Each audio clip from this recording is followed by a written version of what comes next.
Monggo kita awali. Maulaya salli wa sallim daiman abada ala habibika khairil khalqi kullihim.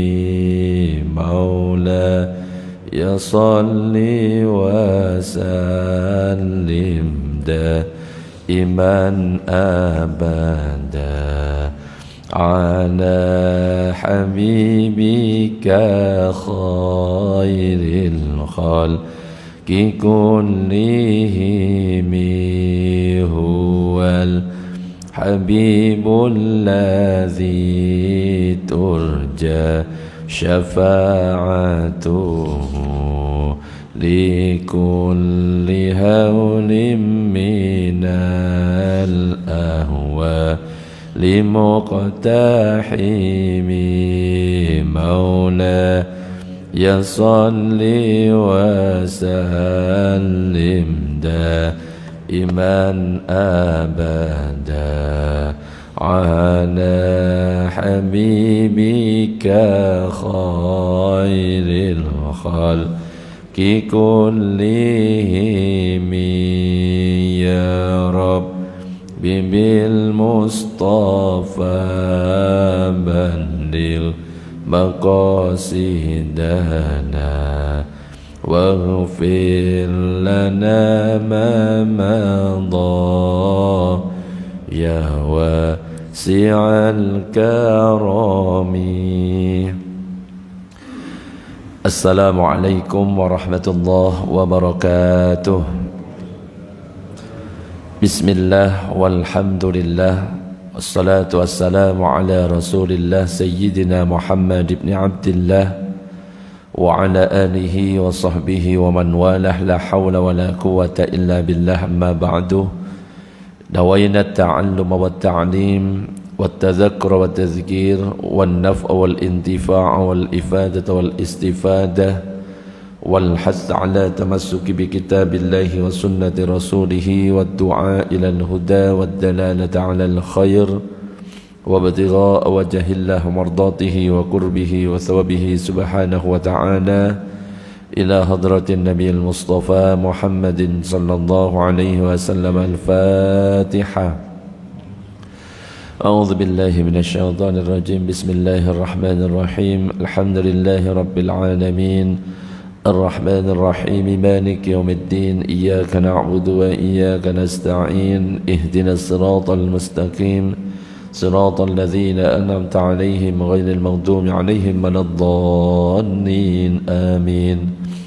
Para jamaah, Bapak Ibu yang dirahmati Allah, alhamdulillah pada kesempatan pagi ini kita bersyukur kepada Allah karena masih diberikan kesehatan, masih diberikan kesempatan juga untuk bisa melaksanakan sholat subuh berjamaah. Kemudian kita lanjut dengan ngaji bareng. InsyaAllah pada kesempatan pagi ini kita akan melanjutkan kajian kitab Safinatun Najah. Di pertemuan sebelumnya sudah kita bahas tentang masalah tayammum, apa saja yang membolehkan kita tayammum. Jadi mereview sedikit yang perlu kita ketahui tentang tayammum itu. Tayammum itu adalah pengganti dari wudhu, juga bisa menjadi pengganti bagi sholat wajib. Tentunya kita boleh tayammum itu dengan syarat-syarat. Enggak boleh sembarangan, air tersedia banyak tiba-tiba tayammum, enggak boleh. Kecuali meskipun air tersedia banyak tapi kondisi sakit dan ada keterangan dari dokter bahwa tidak boleh kena air. Kalau kena air, kalau ternyata 150 meter, 5 km dari rumah. Dan untuk poin yang ketiga ini, gak wajib cari sampai ke sana kecuali dia yakin adanya air di sana. Kalau di jarak 4,5 km kita dengar info ada air di sini, wajib cari. Tapi kalau sudah ada info di sana, di sini juga nggak ada air, ya sudah nggak perlu ke sana, langsung boleh tayamum. Jadi syaratnya ya begitu ketat, nggak sembarangan. Masjid mati, padahal di rumah nyala airnya, langsung tayamum, nggak bisa. Terus yang kedua, yang bisa menyebabkan, yang membolehkan kita untuk bertayamum itu adalah sakit. Ada keterangan dari dokter kalau pakai air ini nanti tambah parah, maka boleh kita bertayamum. Ada lagi suhu sangat dingin, apalagi kalau yang tinggalnya di daerah kutub dan lain sebagainya, ya gak bisa, maka boleh juga tayamum. Atau air tidak terjangkau, air ada di depan, cuma di depannya itu ada binatang buas sehingga kita nggak bisa menjangkau air, maka boleh bertayamum. Atau air tidak cukup, boleh juga bertayamum. Atau habisnya waktu, boleh juga bertayamum. Dan tanah yang dipakai wajib tanah yang suci. Nah, sekarang kita akan masuk tentang tata cara tayamum. Jadi di dalam kitab Safinatun Najah ini disebutkan faslun furudut tayammumi khamsatun. Rukun-rukun tayamum itu ada 5. Al-awwalu, yang pertama, naqlut turabi, memindah debu. As-tsani, yang kedua adalah an-niyatu, niat. As-tsalisu, yang ketiga adalah mashul wajhi, mengusap wajah. Ar-rabi'u, dan yang keempat mashul yadaini ilal mirfaqaini, mengusap kedua tangan sampai kedua siku. Al-khamisu, dan yang kelima at-tartibu bainal mashatain, yang kelima adalah tertib di antara dua usapan. Itu rukun-rukun atau fardunya tayamum. Nah, sekarang kita bahas dari yang pertama. Yang pertama adalah niat. Jadi niat tayamum itu kapan dilakukan? Niat tayamum itu dilakukan ketika memindah debu.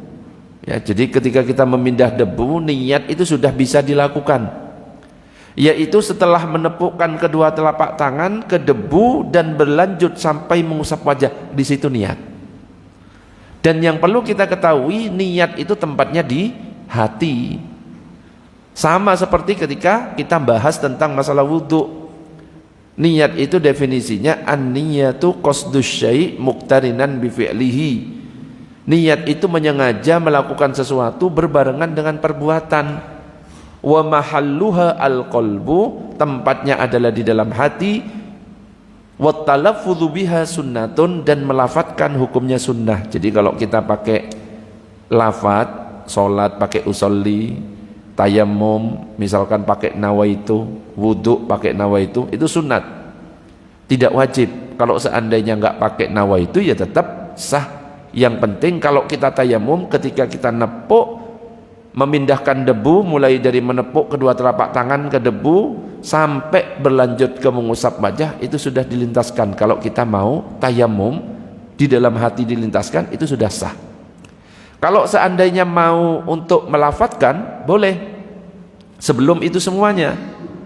Lafadznya nawaitu tayammuma listibahati sholati al-mafrudati lillahi ta'ala. Kadang-kadang tapi ada yang nggak hafal, ya. Kalau nggak hafal langsung aja dalam hatinya, saya niat tayamum agar diperbolehkan melaksanakan sholat fardu karena Allah. Jadi tayamum itu tidak boleh diniati untuk menghilangkan hadas, enggak. Tapi niatnya itu gak sama dengan wudhu. Kalau wudhu kan saya wudhu menghilangkan hadas kecil gitu kan. Tapi kalau tayamum niatnya saya niat tayamum agar dapat diperbolehkan sholat. Karena tayamum itu pengganti dari wudhu. Jadi tayamum tidak boleh diniati untuk menghilangkan hadas, karena tayamum hanyalah pengganti dan tidak dapat menghilangkan hadas. Jadi cuma niat agar diperbolehkan melaksanakan sholat fardu. Yang kedua, memindahkan debu. Jadi adanya usaha dari orang yang bertayamum dalam memindah debu. Jika tidak ada usaha, semisalnya berdiri di tempat yang berlawanan dengan arah angin, kemudian langsung mengusap wajah yang terkena debu, yang kena angin misalkan, maka hal itu tidak cukup. Jadi harus ada usaha untuk nempel tangan, menepukkan tangan ke debu. Baru kalau sudah nempel, ketika kita memindahkan ke wajah itu ada niat tayamum dalam hati, baru mengusap wajah. Caranya gimana? Mengusap dari bagian atas wajah dan meratakan ke seluruh permukaan wajah dengan satu kali tepukan.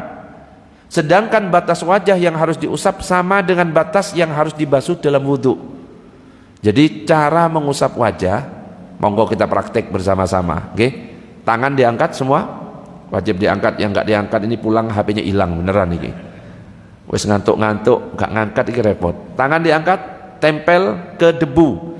Kalau dalam mazhab Syafi'i nggak boleh di tembok. Mungkin dalam pendapatnya teman-teman Muhammadiyah boleh ke tembok. Kenapa? Karena di situ sudah mengandung debu. Tapi kalau NU yang menganut mazhab Syafi'i itu harus ada tanah lahu ghubarun, tanah yang berdebu. Jadi kita siapkan tanah yang suci yang ada debunya. Monggo ditempel semuanya. Setelah ditempel, baru kita tangan itu dibagi dua. Tangan dibagi dua, ada bagian atas yang jari, paham? Ada bagian bawah. Ada bagian atas, ada bagian bawah. Kita bagi jadi dua. Pertama, bagian yang pinggir kita usap tapi tanpa menyentuhkan yang telapaknya ini ke ini, jangan, tapi cuma bagian atas saja. Yang ini juga gerak. Untuk apa? Mengusap pinggirannya, tapi ini nggak nyentuh. Bisa dipahami? Baru ke atasnya, yang ini sekarang harus merata ke seluruh wajah seperti ketika kita membasuh wajah saat wudhu. Jadi bukan cuma gini-gini saja, enggak, tapi dibagi menjadi dua seperti ini. Seret, pastikan kena, naik ke atas. Itu ketika kita mengusap wajah. Baru kalau misalkan mengusap wajah sudah selesai, nepuk debu lagi. Jadi setiap mengusap wajah dan mengusap tangan harus tepukan yang berbeda. Nepuk lagi, monggo ditepuk lagi. Tepuk lagi-lagi, tangan ini dipisah apa? Dibagi menjadi dua. Dibagi menjadi dua, ada bagian atas, bagian bawah. Nah, ketika menjalankan yang ini, letakkan di bagian atas.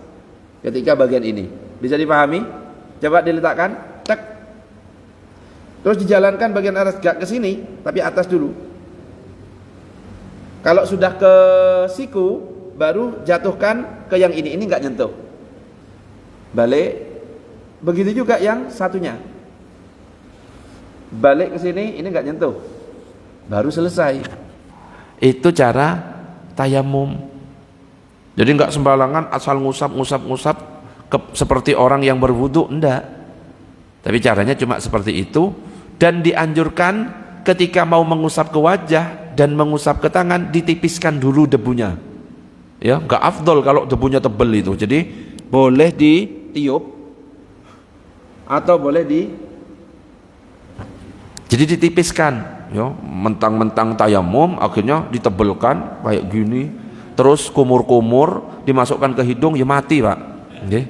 Enggak perlu kumur-kumur, enggak perlu masukkan ke hidung. Termasuk ketika orang mandi wajib dan tidak menemukan air, bisa diganti dengan tayamum juga. Tapi tayamumnya apakah sama atau tidak? Sama. Ya, bukan berarti karena mandi wajib harus merata ke seluruh badan, akhirnya dia guling-guling nyari tanah, nyari pasir, guling-guling, enggak. Sama seperti tayamum tadi. Ketika kita selesai mengusap kedua tangan, tertib, harus urut. Gak boleh dibolak-balik. Tapi perlu kita ketahui, cara tayamum itu ada dua. Kalau yang tadi saya praktekkan itu cara tayamum dalam mazhab kita, mazhab Syafi'i, dan juga mazhab Maliki. Jadi yang diusap itu adalah wajah. Jadi ada dua pendapat. Cara pertama itu mazhab Hanafi dan mazhab Syafi'i, yang diusap itu adalah wajah, kemudian kedua tangan sampai siku. Itu mazhab Syafi'i dan mazhab Hanafi. Ada lagi pendapat yang kedua adalah mazhab Maliki dan Hambali, wajah kemudian cuma pergelangan tangan. Ini cara kedua. Jadi nggak usah kaget kalau misalkan ada yang ngajari kok habis ngusap wajah kemudian cuma pergelangan tangan seperti ini. Ya. Jadi ada, itu pendapatnya mazhab Maliki dan Hambali. Jadi tayamum itu hanya terdiri dari satu tepukan. Tepukannya cuma sekali. Langsung ke wajah, habis itu ke tangan sampai pergelangan tangan. Itu pendapatnya mazhab Maliki dan Hambali. Juga pendapat mazhab Syafi'i dalam qaul qadim, qaul lamanya. Tapi kalau yang qaul jadid, qaul terbarunya yang kita pakai sekarang itu sampai ke siku. Allahumma shalli ala sayyidina Muhammad. Itu tentang cara untuk tayamum. Sebelum dilanjutkan sampai di sini, ada yang mau ditanyakan? Monggo kalau ada yang ditanyakan silakan. Ada? Monggo Mbak silakan.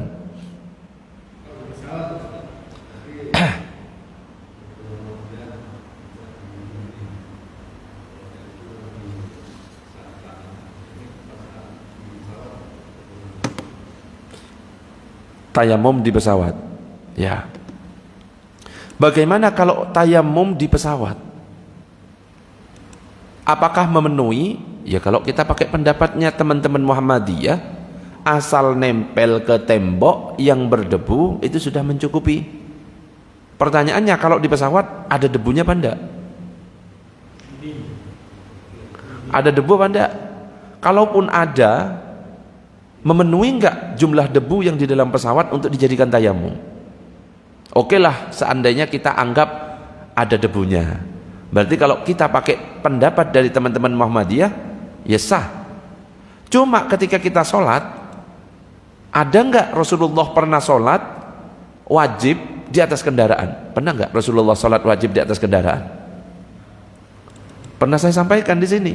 Rasulullah itu sholat di kendaraan itu saat sholat apa? Sholat sunnah. Pernah saya sampaikan, saya sedikit ulangi supaya lebih yakin lagi tentang sholat di kendaraan. Jadi ada beberapa hadis yang pernah saya sampaikan, saya bukakan hadisnya biar jelas. Kalaupun tayamumnya kita anggap sah, yang di pesawat, kalau ikut pendapatnya dari teman-teman Muhammadiyah yang boleh menempelkan, anggaplah ada debunya dan memenuhi seandainya. Atau dia itu bawa tanah yang berdebu, ya mungkin dia bawa sengaja siapkan, dia pakai tayamum dan sudah mencukupi. Sekarang pindah ke sholatnya, apakah sholatnya memenuhi? Sedangkan hadisnya yang ada itu adalah yang pertama, karena Rasulullah sallallahu alaihi wasallam yusalli rahilatihi ala rahilatihi haitsu tawajjahat fa idza arada al faridah nazala fastaqbala al qiblah. Rasulullah itu salat di atas tunggangannya kemanapun menghadap, dan jika beliau hendak mengerjakan salat fardu beliau turun kemudian menghadap kiblat baru mulai. Satu hadis yang lain, an Jabir ibni Abdullah anna nabiyya kana yusalli ala rahilatihi nahwal masyriqi fa idza arada ay yusalli al maktubah nazala fastaqbala al qiblah. Dari Jabir bin Abdullah radhiyallahu anhu, Nabi salat di atas kendaraan menuju ke arah timur. Namun ketika beliau salat wajib, beliau turun salat menghadap kiblat. Berarti yang dilakukan salat apa? Sunnah. Ada lagi, inna Rasulullah kana yutiru alal ba'ir. Rasulullah pernah melakukan salat witir di atas untanya. Salat witir itu salat sunnah. Yang paling jelas kalimat dalam hadis yang diriwayatkan oleh Imam Bukhari dan Muslim, ra'aitu Rasulullah sallallahu alaihi wasallam wa huwa 'ala rahilati yusabbihu yumi'u bi ra'sihi qibala ayyi wajhin tawajjaha wa lam yakun Rasulullah sallallahu alaihi wasallam yasna'u dzalika fi sholatil maktubah. Aku melihat Rasulullah di atas hewan tunggangannya melakukan sholat sunnah dengan memberi isyarat dengan kepala beliau ke arah mana saja hewan tunggangannya menghadap. Rasulullah gak pernah melakukan seperti ini untuk sholat wajib.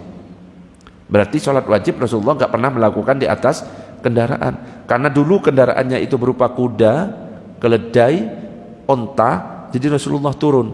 Yang jadi masalah sekarang kita pesawat terbang, ya apa Ustaz, masa turun? Kan mati ya. Makanya dalam mazhab Syafi'i ada solat namanya lihurmatil wakti, solat untuk menghormat waktu, Solat yang dilakukan jika kita tidak memenuhi syarat dan rukunnya. Gak bisa wudhu karena air sedikit di pesawat. Gak bisa menghadap kiblat karena kadang-kadang pesawat belok. Gak bisa berdiri ya karena memang sempit. Gak bisa rukuk, gak bisa sujud, padahal kita mampu semuanya, cuma kita gak memenuhi syarat. Maka kita sholat semampu kita.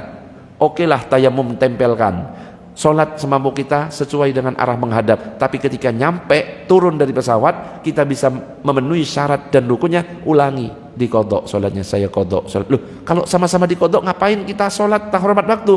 Hormat waktu itu menunjukkan absen kepada Allah. Ya Allah, meskipun saya dalam keadaan seperti ini gak bisa sholat, tapi saya tetap absen. Saya tetap sholat sesuai kemampuan, karena saya belum bisa memenuhi syarat dan rukunnya, nanti saya kodok. Itu kalau dalam mazhab Syafi'i. Allahumma sholli ala sayyidina Muhammad. Ada pertanyaan lagi? Monggo, Bah.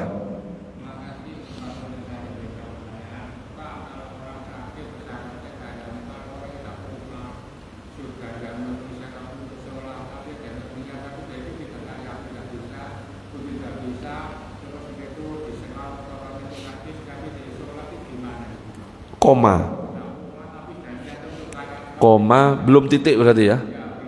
Oh iya. Nah titik wis mati, Pak ya.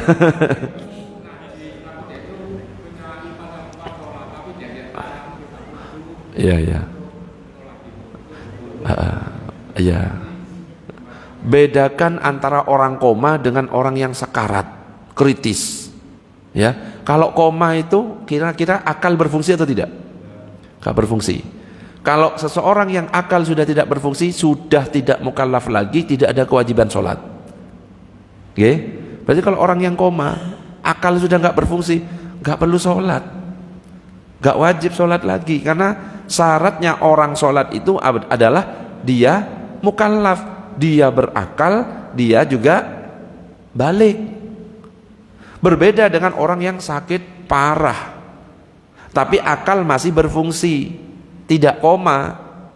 Dia yang masih ingat, bisa ngomong, cuma diselang, diinfus dan lain sebagainya. Nah kalau seperti itu, sholat semampunya saja. Sholat hormat waktu kalau memang ada kemungkinan sembuh. Kok ternyata meninggal Ustaz? Wes, dia itu sudah nggak perlu qadha. Ya, meskipun sudah sholat hormat waktu dan sebenarnya harus dikodok, nggak perlu dikodok, sholat semampunya. Ustadz nggak bisa wudhu, diwudui. Ustadz nggak boleh pakai air, kata dokter, ditayamumi oleh anaknya atau keluarganya. Ustadz nggak bisa tayamum juga, sholat nggak pakai wudhu, nggak pakai tayamum, pokoknya semampunya. Makanya Nabi itu mengatakan sholli qaiman fa illam tastati fa qaidan fa illam tastati fa ala jambin. Sholatlah kamu dengan berdiri, kalau nggak mampu dengan duduk, kalau nggak mampu dengan berbaring, gak mampu telentang, gak mampu dengan isyarat, mampunya dengan hati, gak mampu baru di solati. Gitu, Pak. Allahumma shalli ala sayyidina Muhammad. Ada pertanyaan, monggo, Pak.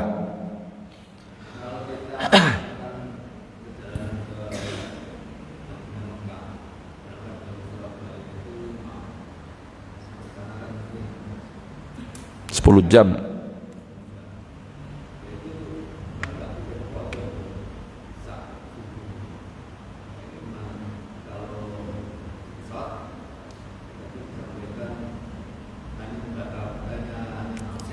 Hormat waktu.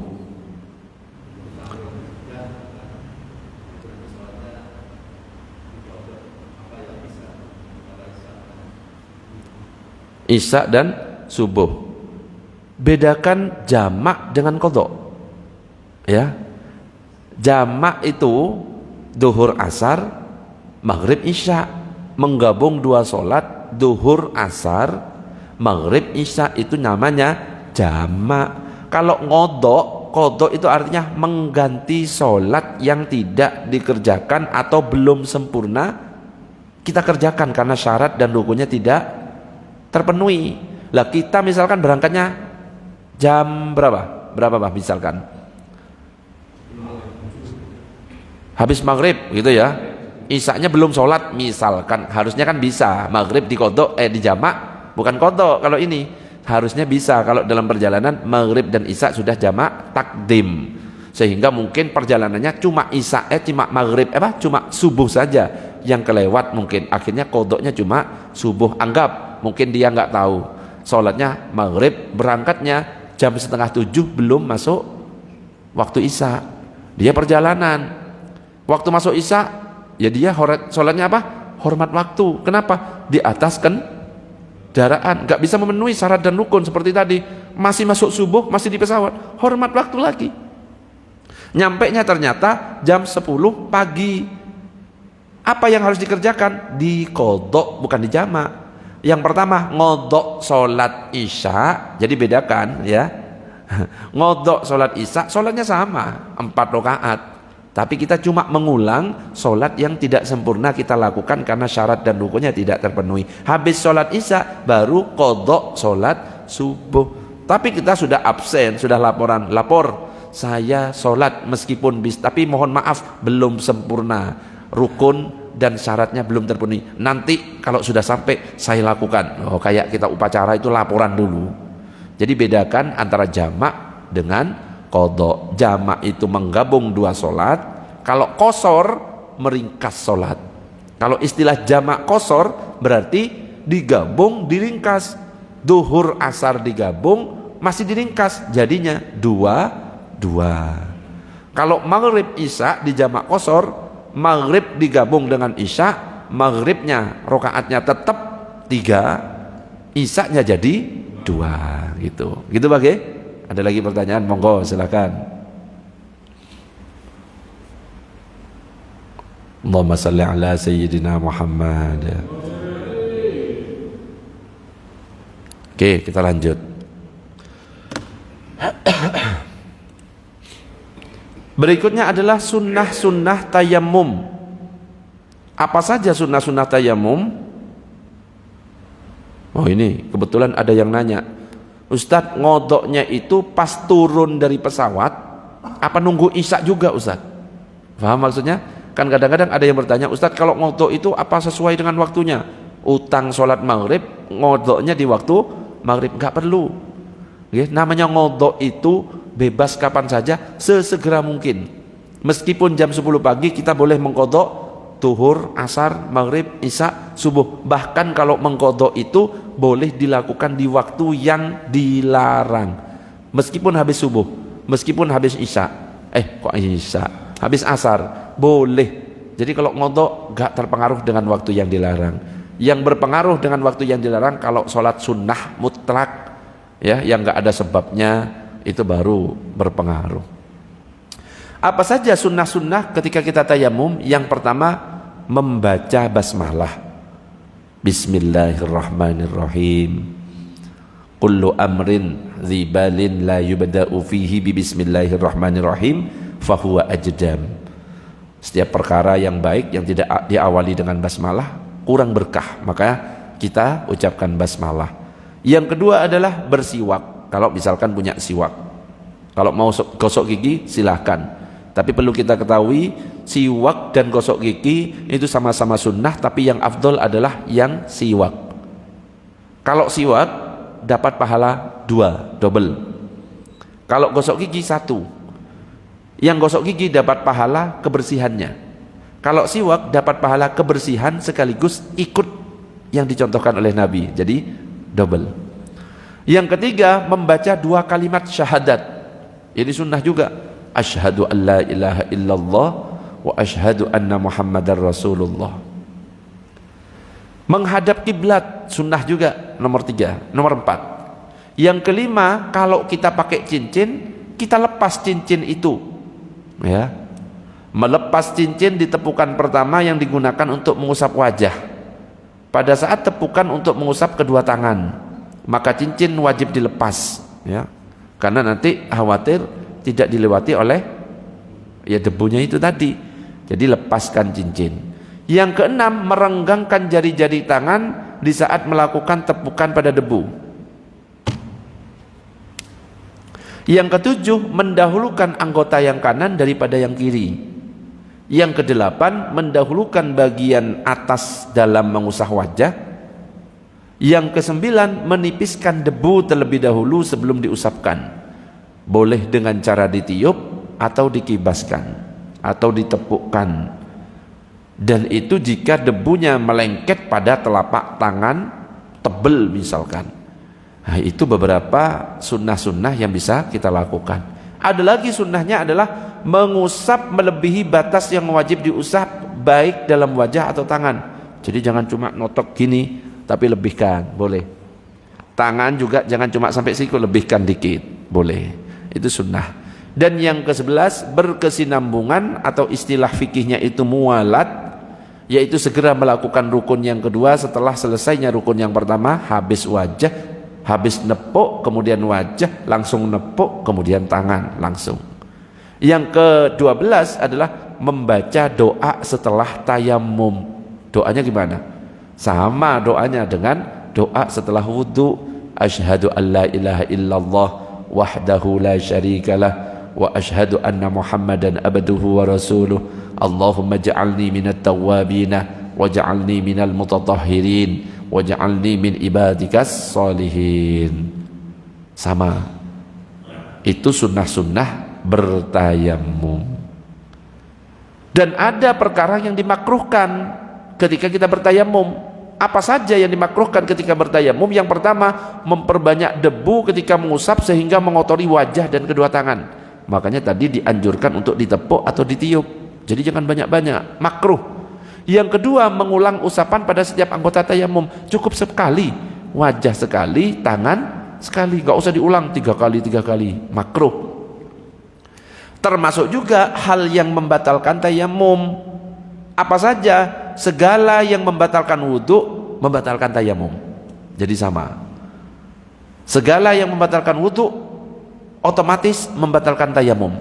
Kenapa? Karena tayamum itu pengganti dari wudhu. Buang angin, nyentuh kemaluan, tidur, selain tidur sambil duduk, menyentuh orang yang bukan mahram, batal semuanya. Dan ada tambahan lagi ya, selain yang saya sebut tadi. Misalkan tiba-tiba kita lagi tayamum, hujan turun, batal otomatis tayamumnya. Waduh, hujan, batal tayamumnya. Ada kejadian seperti ini. Nah, ini ditemukan air. Jika ditemukan air, maka tayamum secara otomatis menjadi gugur. Dan yang harus dilakukan adalah berwudu. Ya. Yang jadi masalah bila seseorang bertayamum lalu sholatnya selesai, bisa dipahami? Lah kemudian tiba-tiba hujan. Pertanyaannya, sholat diulangi atau tidak? Tayamum, sholat selesai, assalamualaikum warahmatullahi wabarakatuh. Air mancur langsung di kamar mandi, loh, hujan terus. Nah, itu pertanyaannya, apakah sholat kita itu diulangi? Ternyata para ulama mengatakan bahwa tayamum dan sholatnya itu sudah sah, gak perlu untuk mengulangi sholat yang telah dilaksanakan. Sebab tayamumnya pada saat itu memang benar, karena memang dia tidak menemukan air dengan syarat-syarat, nyari wis gak ketemu, sholat sudah selesai, ya sudah sah. Meskipun habis itu kok ternyata hujan deres. Tapi kalau misalkan kita memilih untuk mengulangi sholatnya, maka itu juga dibenarkan, sebab tidak ada larangan untuk melakukannya. Dan kedua kasus ini ternyata pernah terjadi di zaman Nabi. Jadi diceritakan dalam hadis yang diriwayatkan oleh Imam Abu Daud, ada 2 orang bepergian dan mendapatkan waktu sholat tapi tidak mendapatkan air. Maka keduanya bertayamum dengan tanah yang suci dan sholat. Kemudian setelah selesai sholat, keduanya menemukan air. Maka yang satu berwudu ngulangi sholat tadi, sedangkan yang satunya gak ngulangi. Akhirnya keduanya datang kepada Rasulullah menceritakan masalah itu. Maka Rasulullah kemudian berkata kepada yang tidak mengulangi sholat, kamu sudah sesuai dengan sunnah, sholatmu telah memberimu pahala. Dan kemudian Rasulullah berkata kepada yang mengulangi sholatnya, untukmu 2 pahala. Jadi semuanya sama-sama benar. Yang penting kita sudah tayamum sesuai dengan syarat-syarat, nyari air dan lain sebagainya, kemudian sholat sudah selesai, hujan, boleh nggak mengulangi, boleh mengulangi. Kalau nggak mengulangi sudah sesuai sunnah. Kalau mengulangi dapat berapa pahala? 2 pahala. Allahumma sholli ala sayyidina Muhammad. Sampai di sini ada pertanyaan? Monggo. Belum? Masih ngantuk? Sama. Sama. Harus semangat ya. Ngaji subuh itu harus semangat. Habis ini kita masuk bulan Sya'ban. Habis itu Ramadan. Ternyata cepat. Sya'ban itu mulai hari apa? Sya'ban. Senin dah. 27-nya 27 Rajab itu kalau berdasarkan ru'yatul hilal Sabtu. Berarti sekarang apa sih? Kok bingung? Ya bener kan Sabtu. Minggunya 28. Seninnya 29. Ya wes hitung sendiri aja lah. Pokoknya tinggal sebulan lagi kita masuk Ramadan. Para ulama itu ketika mau masuk Ramadan sudah siap-siap 3 bulan sebelumnya. Rajab. Sebelum Rajab apa? Rajab. Sebelum Rajab apa ya kok jadi lupa kabeh iki ya? Awalnya Januari Februari. Sudah siap kalau Rasulullah para ulama-ulama terdahulu untuk menyambut bulan Ramadan sudah siap latihan berpuasa, memperbanyak puasa dan lain sebagainya. Ustadz boleh nggak ngodok digabung dengan sholat sunnah? Ya nggak boleh. Kodok ya kodok. Saya kodok sholat duhur sekaligus sholat tahiyatul masjid, ya enggak gitu kan ya. Jadi kalau kodok ya kodok. Apakah boleh berdoa dengan bahasa Latin dan disambung dengan bahasa Arab? Boleh. Di luar sholat boleh. Di dalam sholat kalau bahasa Arab boleh dilafadzkan, kalau dengan bahasa Indonesia cukup dilintaskan di dalam hati gitu. Oke, ada pertanyaan? Monggo, monggo silakan.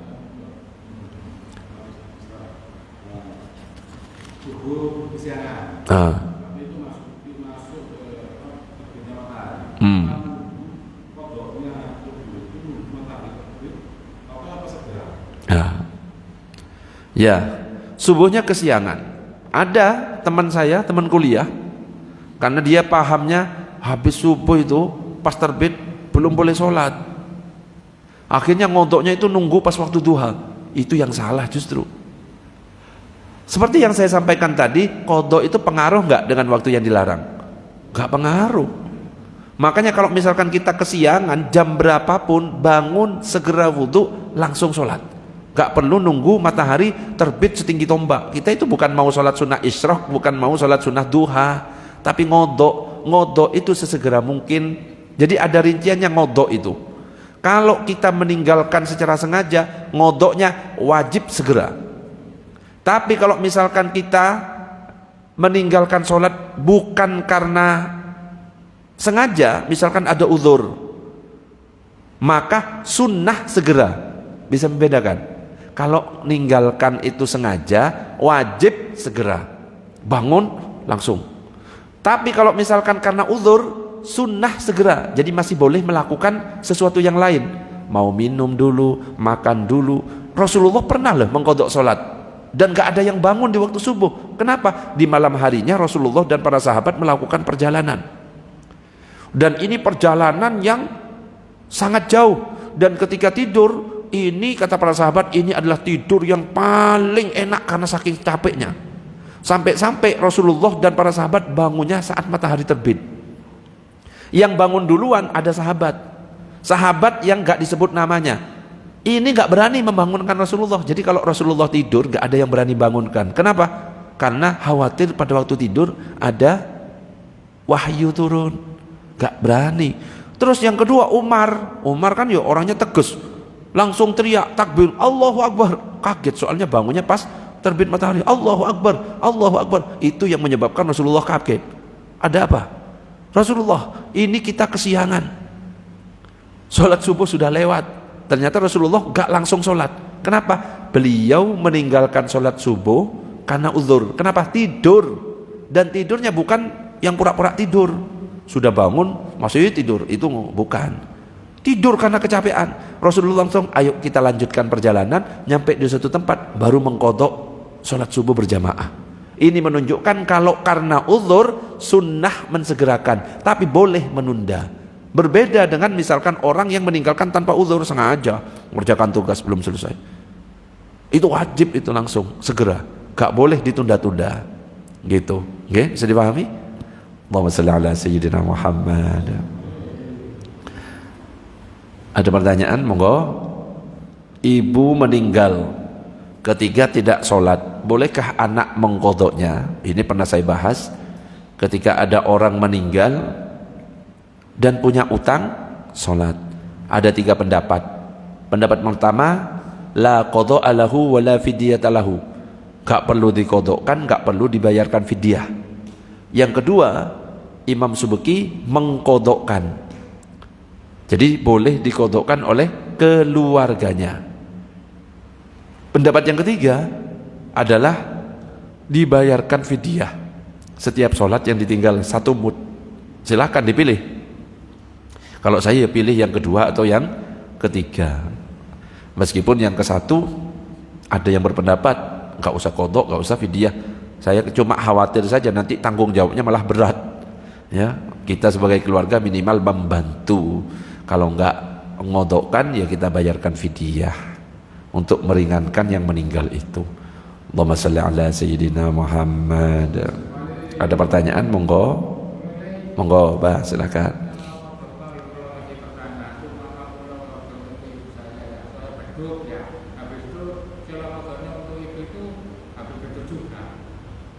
Sholat beduk itu apa? Duhur ya?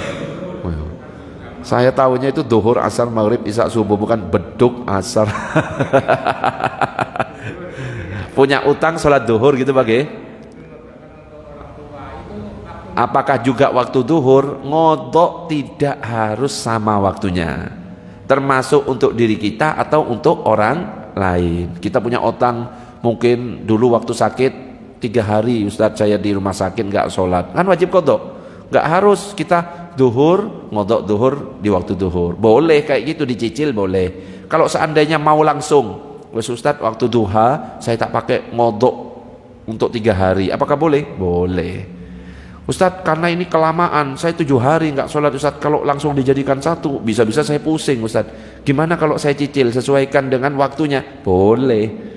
Tapi yang perlu kita ketahui, nggak harus waktunya sama. Ustadz saya utangnya duhur, tak kerjakan di waktu maghrib, boleh bang? Nggak? Boleh. Nggak harus sama. Ada lagi pertanyaan? Monggo. Allahumma salli ala sayyidina Muhammad. Faslun, terakhir ya, fasal terakhir sebelum dilanjutkan nanti berikutnya. Faslun, fasal, alladzi yadhuru minan najasati salasatun. Perkara najis yang bisa menjadi suci ada 3. Jadi ada najis bisa berubah menjadi suci 3 hal. Al-khamru idza takhallalat binafsiha. Arak apabila telah menjadi cuka dengan sendirinya. Jadi khamr berubah sendiri, berubah jadi cuka tanpa perantara kita. Misalkan kita nyampurkan sesuatu, nggak bisa, tapi kita biarkan, kok berubah menjadi cuka.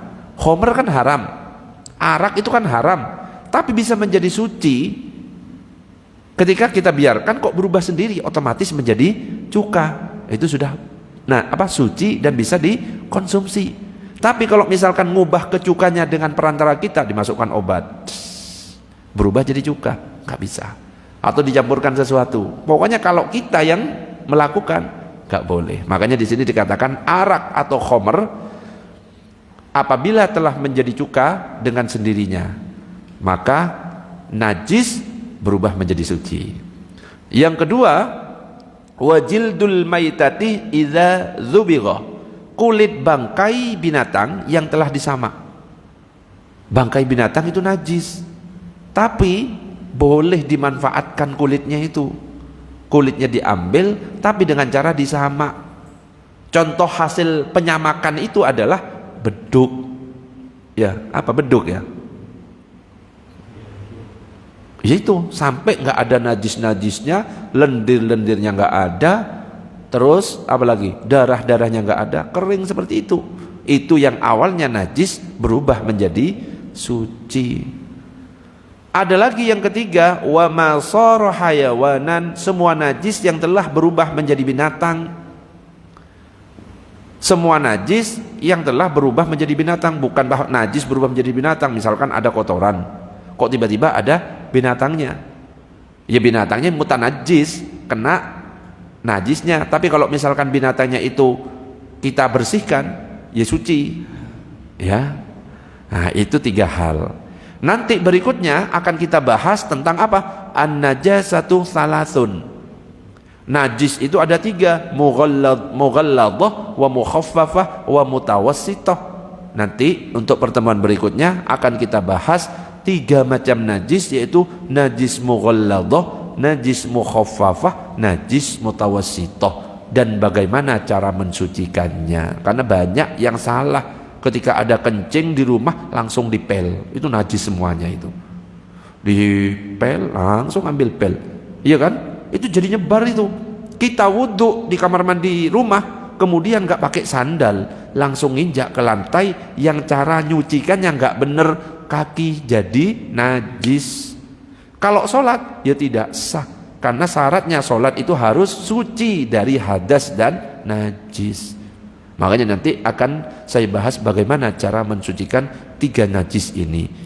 Itu insya Allah di pertemuan berikutnya. Ada pertanyaan sebelum diakhiri? Cukup? Cukup. Mudah-mudahan manfaat. Kita tutup dengan doa kafaratul majlis. Subhanakallahumma wa bihamdika asyhadu an la ilaha illa anta astaghfiruka wa atubu ilaik. Assalamualaikum warahmatullahi wabarakatuh.